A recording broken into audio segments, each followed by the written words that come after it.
Second lecture. हे आपलं दुसरं लेक्चर आहे. 8वा टॉपिक साऊंड. त्याच्याबद्दल आपण हे दुसरं लेक्चर बघतोय.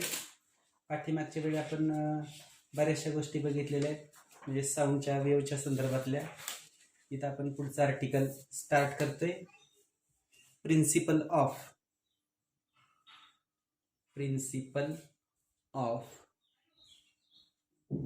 Superposition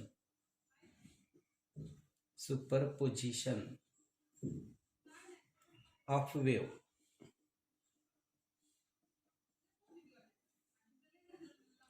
principal of superposition of wave. बघा काय इथं प्रिन्सिपल.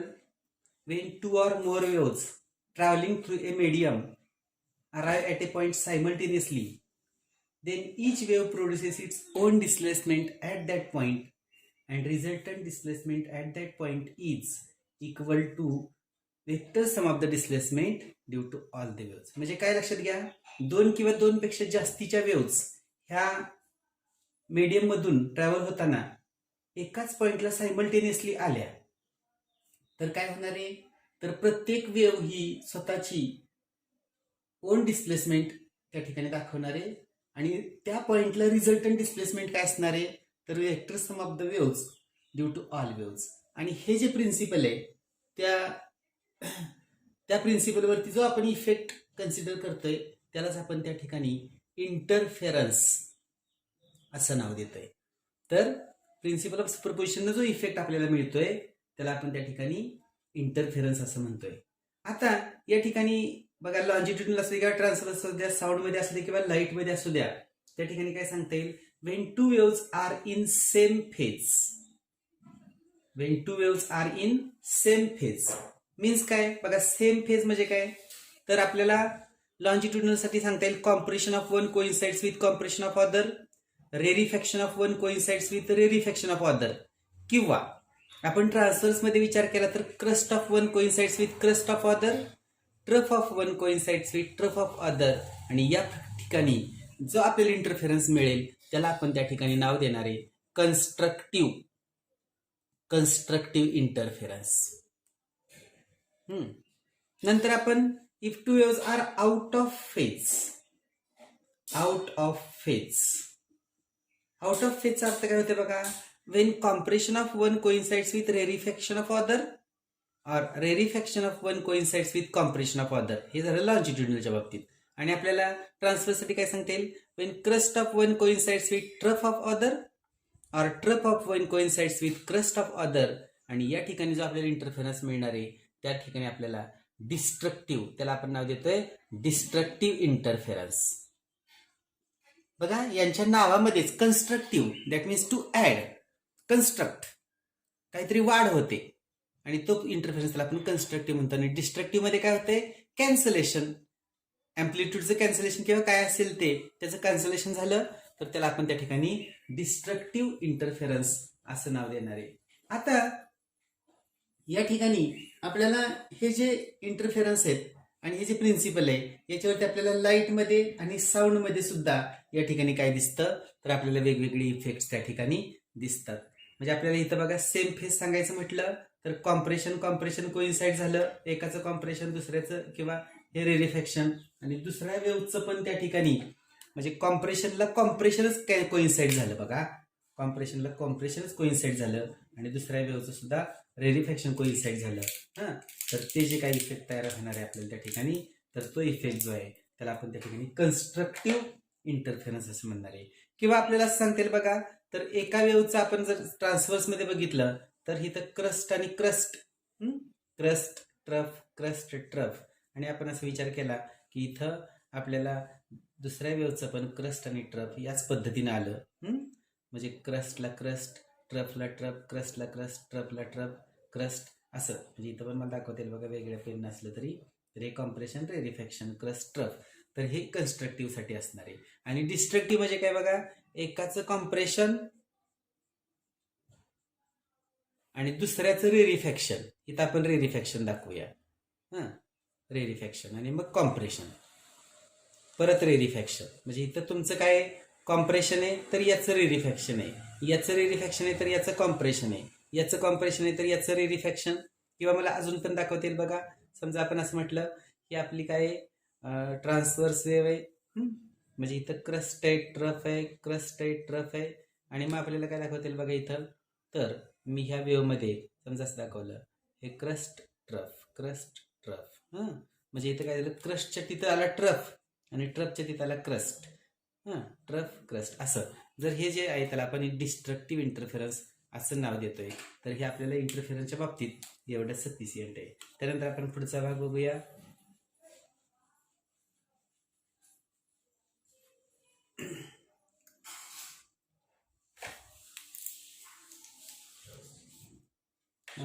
इकोज रिव्हर्बरेशन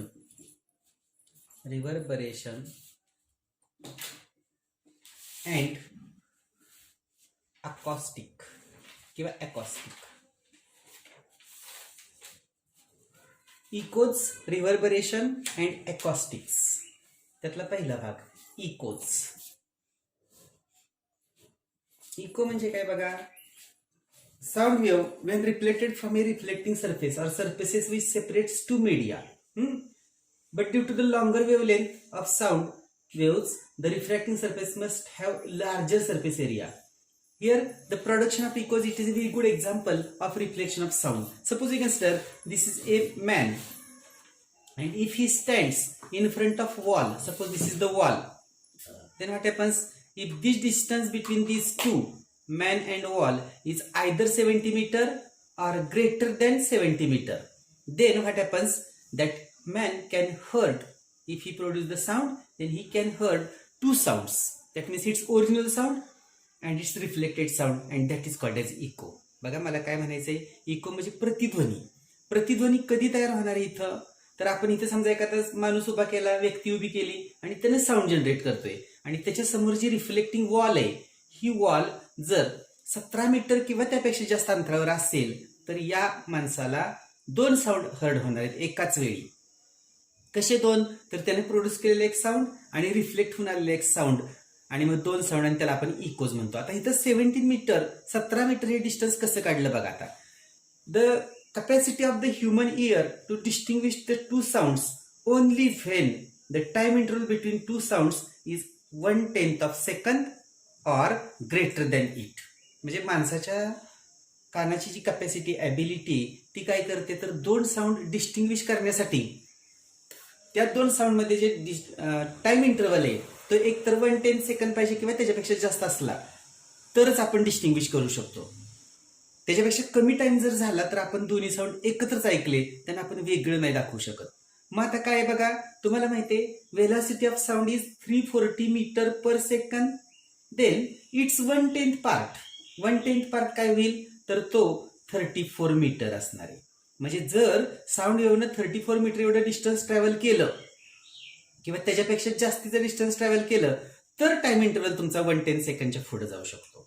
म्हणजे काय बघा, इथनं ह्या माणसानं तयार केलेली वेव्ह इथून गेली आणि तिनं जाताना 17 मीटर आणि रिफ्लेक्ट होताना 17 मीटर, म्हणजे 34 मीटर एवढं डिस्टन्स कव्हर केलं, मग तुम्हाला टाइम इंटरव्हल 1/10 सेकंड आला. तर हे जे काय आहे त्याला आपण त्या ठिकाणी इकोज असं म्हणणार आहे. तर हे आपल्याला इकोचं उदाहरण सांगता येईल. त्यानंतर दुसरा भाग याच ह्याच्यातला बघा, रिव्हर्बरेशन. रिव्हर्बरेशन म्हणजे काय, रिव्हर्बरेशन काय आहे reverberation, if the reflecting surface is nearer than 15 metre from the sound of source. आता आपण बघितलं की 17 मीटर, पण त्याच्यापेक्षा कमी असलं, echo joins up with the original sound which then seems to be prolonged. मी आता म्हटलं आपण काय करू शकतो, तर डिस्टिंग्विश करत नाही, मग आपल्याला ओरिजिनल साऊंडच असा वाढल्यासारखा दिसतो. आणि मग त्या ठिकाणी ते जे काय, म्हणजे this causes a single sound to be heard not just once but continuously. आणि ते जे काही इफेक्ट आहे त्याला आपण काय म्हणणार आहे तिथं, तर रिव्हर्बरेशन. आणि ही रिव्हर्बरेशन काय करतोय, we can decrease the reverberations making the walls to be rough using curtains etcetera. म्हणजे आपण त्या ठिकाणी काय करतो, तर रफ केले तर आपण रिव्हर्बरेशन ही कमी करू शकतो. आणि मग आपल्याला तिसरा भाग बघायचा या ठिकाणी, अकॉस्टिक्स. अकॉस्टिक्स म्हणजे काय बघा, the branch of physics which deals with the study of production, transmission and reception of sound. तिन्ही गोष्टी आल्या पाहिजेत बघा. जी ब्रँच आहे फिजिक्सची ती काय, त्याच्यामध्ये कसला स्टडी करतोय आपण? Production, transmission and reception of sound. आणि हे सगळे एकत्र आपण स्टडी केलं तर त्याला आपण अकॉस्टिक्स असं म्हणतो. म्हणजे आपण जर थिएटर्स बघितले, ऑडिटोरियम्स बघितले तर त्याच्यामध्ये साऊंड ऍब्सॉर्ब करण्यासाठी, रिफ्लेक्ट करण्यासाठी किंवा रिफ्लेक्शन काय म्हणते टाळण्यासाठी जे काही सगळं केलेलं असतं त्याला आपण अकॉस्टिक्स असं म्हणतो. आता प्रॉपर अकॉस्टिक्स इन ऑडिटोरियम, त्याच्या काय काय कंडिशन्स आहेत? तर पहिल्याला आपल्याला सांगता येईल a condition, the surface behind the speaker should be parabolic with the speaker at its focus. म्हणजे तुमचा जो आहे सरफेस तो पॅराबॉलिक असावा आणि त्याचा जो फोकस आहे तो स्पीकरच्या तिथे यावा. दुसरं, echoes and reverberation must be minimise by making reflecting surface more ऍब्सॉर्प्टिव्ह.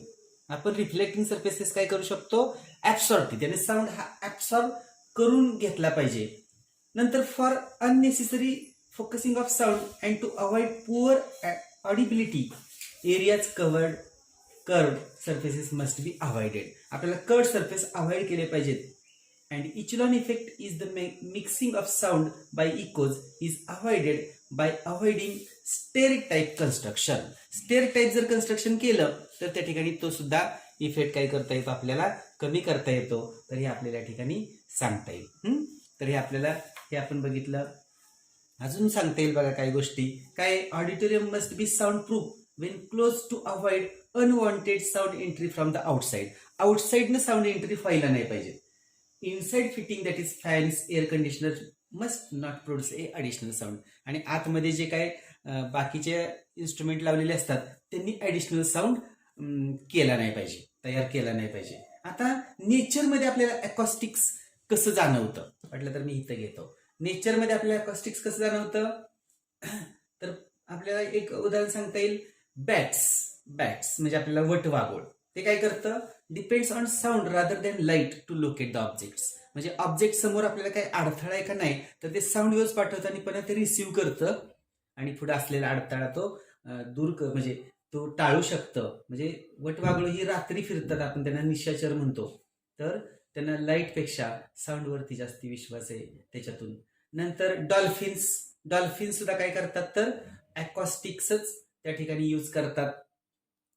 म्हणजे समोर काय दुसरी एखादी वस्तू आहे का वगैरे. आता याची काही मेडिकल ऍप्लिकेशन्स पण आहेत बघा. हे झालं निसर्गामधलं. मेडिकलमध्ये सुद्धा आपल्याला अकॉस्टिक्स वापरता येतं. By shock waves kidney stones can be removed. म्हणजे किडनी स्टोन्स रिमूव्ह करण्यासाठी शॉक वेव्स वापरल्या जातात तिथं. नंतर ultrasonic imaging acoustic is used. Ultrasonic imaging acoustic सुद्धा वापरलं जातं. आणि pathological tissues destroyed by acoustics. Pathological tissues सुद्धा त्या ठिकाणी डिस्ट्रॉय केले जातात. अजून याची अदर ऍप्लिकेशन्स पण सांगता येतील मला इथं. पहिलं सोनार म्हणजे sound navigational ranging. It locates object under the water. किंवा दुसरं आपल्याला सांगता येईल या ठिकाणी for ultrasonic imaging acoustics is used. आणि सोनार झाल्यानंतर for noise control acoustics. Noise कंट्रोलसाठी अकॉस्टिक यूज केलं जातं. आणि for studying properties of earth and geological studies यासाठी सुद्धा अकॉस्टिक्स हे वापरलं जातं. तर हे आपल्याला इकोज, रिव्हर्बरेशन अँड अकॉस्टिक्स याच्या बाबतीत आपण एवढं बघितलेलं आहे. हे एवढं सफिशियंट आहे. त्यानंतर आपण पुढचा भाग बघूया. Musical sound and noise.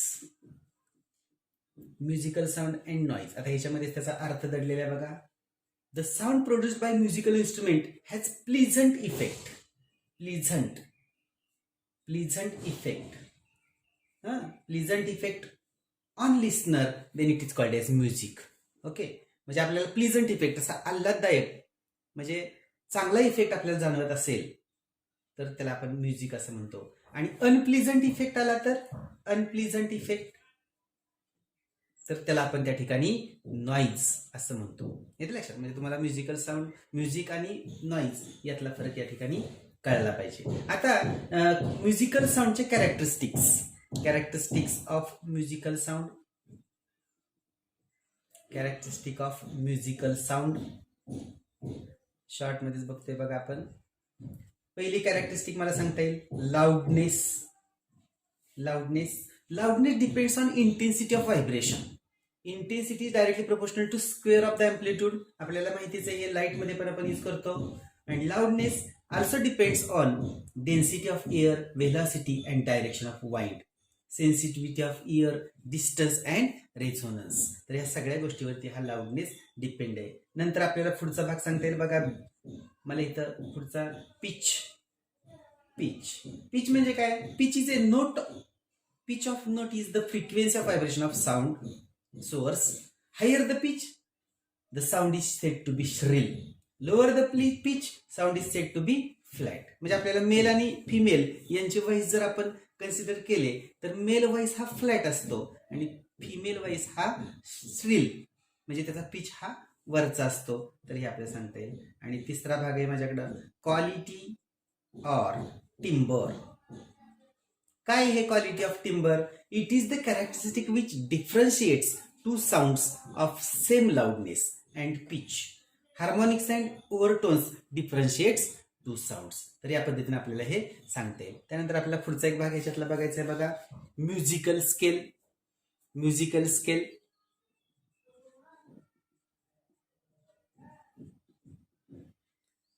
बघा काय? when two sound notes simultaneously sounded together and produces pleasant sensation to the ear is called concord or consonance. Concord or consonance. The notes are called constant notes. If they produce unpleasant effect, they are called as dichord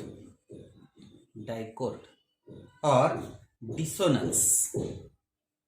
बघा फरक समजून घ्या. Pleasant effect असला तर तो conquered किंवा कॉन्सोनन्स आणि जर अनप्लीझंट त्रासदायक इफेक्ट असला तर त्याला आपण म्हणणार आहे discord or डिसोनन्स.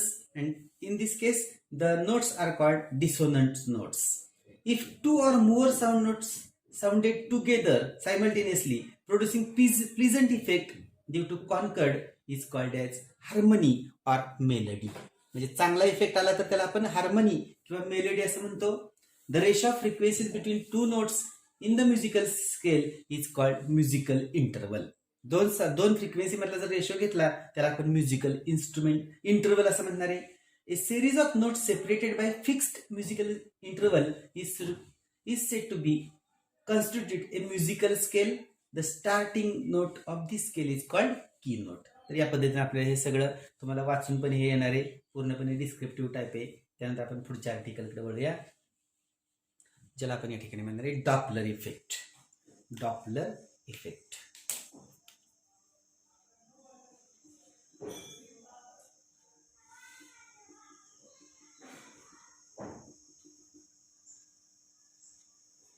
when there is relative motion between source of sound and observer, then there is apparent change in frequency of sound heard by the observer. This is called Doppler effect. बघा काय लिहिता येईल? मी वाटलं तरी इथं लिहितो when there is relative motion between source of sound and observer, then there is apparent change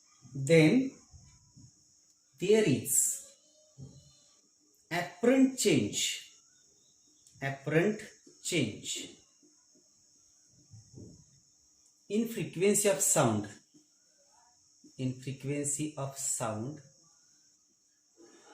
heard by observer. This is called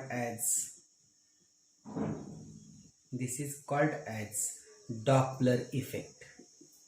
बघा मला म्हणायचंय काय इथं, तर जर सोर्स ऑफ साऊंड आणि ऑब्झर्वर याच्यामध्ये ऍपरंट चेंज होत असेल, apparent change in the relative motion, मग म्हणजे त्यामुळे त्यांच्यामध्ये जर डिस्टन्स कमी जास्त होत असेल तर आपल्याला काय होतं, apparent change in frequency of the sound heard by the observer. आता आपण फॉर एक्झाम्पल घेऊया. समजा मी असं म्हटलं की माझ्याकडं यस हा सोर्स आहे, यस हा सोर्स आहे आणि ओ हा ऑब्झर्वर आहे. समजा हे एवढं डिस्टन्स आहे दोघांमध्ये, ठीक आहे. आणि त्याच्यामध्ये समजा मी असा विचार केला की 3 वेव्स या ठिकाणी पोहोचतात, ठीक आहे. ह्या 3 वेव्स पोहोचत आहेत. यस हा सोर्स. आता समजा ही लॅम्बडा ही वेव्हलेंथ आहे त्यावेळेची आणि एन ही फ्रिक्वेन्सी. समजा ह्या फिगरला मी ए फिगर म्हटलं. आता बी फिगर मध्ये मी काय करतोय बघा. काय करूया, दोन्हीतला एक काय करूया आपण तिथं तर मूव्ह करूया. समजा मी असं म्हटलं की हा एस हा सोर्स हा मी थोडा पुढे नेला, एस डॅश पर्यंत नेला. म्हणजे काय झालं, डिस्टन्स कमी झालं, ऑब्झर्वर जागेवरच आहे, पुन्हा same number of waves reach होतील, same number of waves reach होतील. आणि इथं मला असं म्हणता येईल बघा, तर ही वेव्हलेंथ त्यावेळी डिक्रीज झाली, लॅम्बडा 1 ही वेव्हलेंथ झाली आणि मी असं म्हटलं L1 ही फ्रिक्वेन्सी. चला तिसऱ्या फिगरमध्ये मी काय करतो इथं, तिसऱ्या फिगरमध्ये तर एस हा सोर्स आणि हा ओ हा ऑब्झर्वर. तर एस ला आपण लांब नेऊया. कुठं नेऊया, S dash, S dash double dash म्हणतो मी. आणि ओ हा ऑब्झर्वर जागेवरच आहे, म्हणजे डिस्टन्स वाढलं, पुन्हा same number of waves reach होतील, सेम नंबर ऑफ वेव्ज, पुन्हा 3च वेव्ज मी दाखवल्या. मग काय झालं इथं बघा, 3च वेव्ज दाखवल्या इथं पण. मग इथं समजा लॅम्बडा 2 ही वेव्हलेंथ झाली आणि N2 ही फ्रिक्वेन्सी झाली. मग आपल्याला आढळतं काय, लक्षात घ्या इथं आपल्याला, when source S and observer O are stationary then N waves reaches at O. बरोबर. आता बी मध्ये काय झालं, Wien source moves to S1 किंवा S1 च्या इथं सोर्स एस डॅश S1 म्हणू आपण इथं वाटलं तर, S1 च्या इथं सोर्स मूव्ह झाला आणि काय झालं तिथं तर त्या सोर्स आणि ऑब्झर्वर यातलं डिस्टन्स कमी झालं. डिस्टन्स कमी झालं, सेम नंबर ऑफ वेव्स जर गृहीत धरल्या तर वेव्हलेंथ कमी झाली आणि वेव्हलेंथ कमी झाली तर फ्रिक्वेन्सी वाढते. तिसऱ्यामध्ये काय झालं, तुमचा हा सोर्स आहे तो S2 च्या तिथं गेला, मग डिस्टन्स वाढलं आणि मग वेव्हलेंथ वाढली, वेव्हलेंथ वाढली तर फ्रिक्वेन्सी कमी होणार.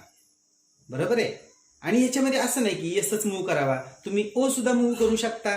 मी इथं समजा VS he velocity of source म्हटली, तशी VO he velocity of observer पण तुम्ही करू शकता. फक्त व्हायला काय पाहिजे तर डिस्टन्स जर कमी झालं, वेव्हलेंथ कमी होणार, फ्रिक्वेन्सी वाढणार. आणि डिस्टन्स वाढलं तर वेव्हलेंथ वाढणार, फ्रिक्वेन्सी कमी होणार. आणि मग आता इथं आपल्याला एक फॉर्म्युला लक्षात ठेवता येईल. इथं काय आहे तर एन डॅश किंवा N1 is equal to N into V plus VO upon V minus VS.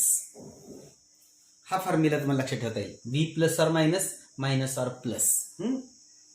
आणि मग याचे आपल्याला वेगवेगळे त्या ठिकाणी काय करता येईल. समजा आता मी म्हटलं की सोर्स इकडं मूव्ह झाला, कुठं ऑब्झर्व्हरकडं, तर हा याच्यासाठी हा फॉर्म्युला कसा लिहिता येईल बघा, N into V upon V minus VS, की जेणेकरून डिनॉमिनेटर कमी व्हावा म्हणजे फ्रिक्वेन्सी वाढणार. इथं काय होईल बघा, N1 is equal to N V upon V plus VS, denominator वाढला वेव्हलेंथ वाढल्यामुळं आणि मग त्यामुळे काय होईल तिथं फ्रिक्वेन्सी कमी झालेली दिसेल. समजा मी असं घेतलं की सोर्स जागेवरच आहे, ऑब्झर्वर जवळ गेला, बघा सोर्स जागेवर आहे ऑब्झर्वर जवळ गेला तर N1 इज इक्वल टू काय होईल, N into V plus VO upon V. ही V व्हेलॉसिटी आहे. समजा तुमचा ऑब्झर्वर लांब गेला तर N1 is equal to N into V minus VO upon V. बरोबर.